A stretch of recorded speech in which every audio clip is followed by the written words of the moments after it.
All right, back to Senator Ted Cruz being in town today, seeing what immediate needs we have here in the area. He was at the Jefferson County Emergency Management offices. And Senator Cruz walked authorities through some of the stages of this process. Of course, the first stage, search and rescue, some of that's still underway. The next stage, dealing with the immediate needs of Southeast Texans, that also being addressed to some extent all around our area.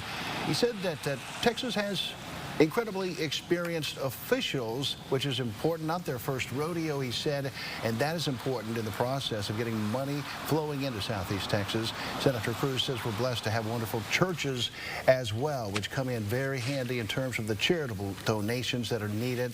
The church carries out the obligation to help your brother and sister, he said. In times of tragedy, Texans come together and we unite, and we're seeing that here in Southeast Texas, and it's who we are.